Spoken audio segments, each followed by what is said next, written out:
All right, welcome back, everyone. Hunting season is almost here. Food plots are growing, and hunters are looking for the perfect spot to put a tree stand. In this week's Next to Nature, we learn how to set up a game camera and its possible uses.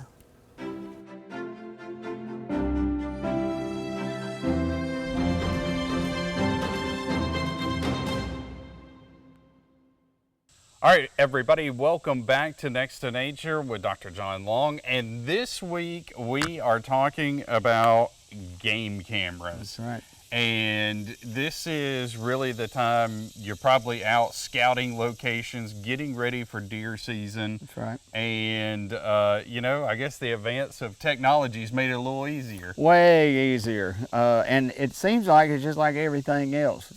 Every year it seems like it just keeps getting better and better. One thing I would say though is when you're selecting a game camera, you need to look at price. And normally price is an indicator of quality. As with most things. As with most things. It doesn't necessarily mean they're going to last as long, but you can, normally what you pay is what you pay is what you get.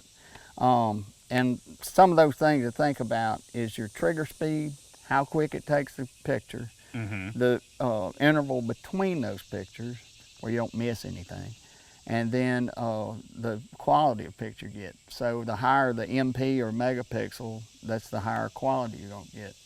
One other thing would be that you got to realize they run off batteries. Yeah, don't forget to change those. Don't forget to change those batteries, and usually it's a lot of batteries. So you got to think of that as in your cost as well, because gets expensive. Nowadays we have these trail cameras that run off of your cell phone, and you can actually sit in your living room and see what's on your trail camera in real time. And so there's a lot of changes.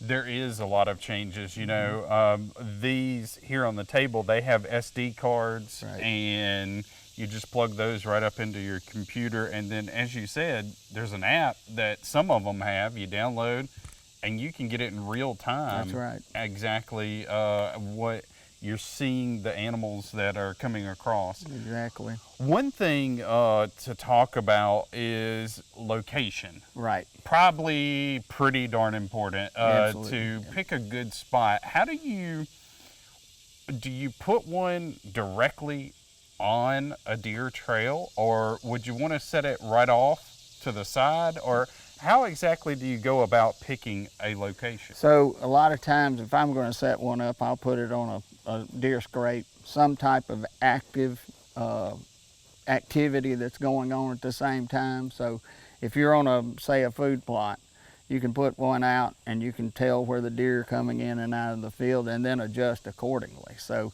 it kind of can be used in two different ways, where you have kind of a stationary based on that activity, and then the other is just to kind of narrow down that activity as well. All right, Dr. Long, we're talking about selecting the right game camera, but setup is important too. So kind of talk about what you're looking for, what you're trying to do whenever you're setting these cameras up. So it's not really going to do you any good if you don't have it set up properly.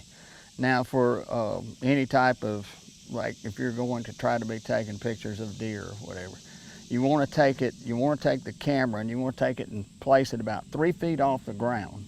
And then you can take a stick and put behind it and kind of angle it. That way it just helps you get that good angle for the picture. Now you can also move them up higher, like say if you're looking at a hog trap or something and you want to get that angle of them coming into the door of the trap, you can actually put it even higher and then tilt it. So it's just depending on what kind of picture you want or what you're after is the way you would set it up. Now, most of these come with straps as well. Yes. I'm going to throw you off a little bit here.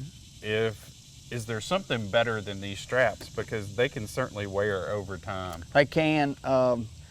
They have, like these more modern cameras come with little small bungee cords, and I really like the old straps better, even though that they tend to wear and weather. They just seem like they can cinch it up to a tree. They're more versatile on size of tree Because you can imagine you can't get it around a certain diameter with that bungee cord. And then if you can't, you can always go to a larger bungee cord or a longer one. But I like the strap just because of the versatility. Definitely some good advice. Also, a lot of people will use these for security. Yes. To post up around their land or some expensive equipment, different types of things like that. Probably would be better, I guess, maybe to get one with the app where you can get real-time alerts if you have, if you're doing that for security purposes. Right. It's a cheap security version that you can have. Just in the event that you are broken into or robbed, that can give you an indication. And with the quality of pictures we're getting today, it's a very good surveillance type method, I should say. For sure. All right. Well, now is the time to be looking around, finding the one that is right for you, right for your needs, for sure. All right. Thanks, Dr. Long. Thank you for joining us this week on Next to Nature. We'll see you back here next week.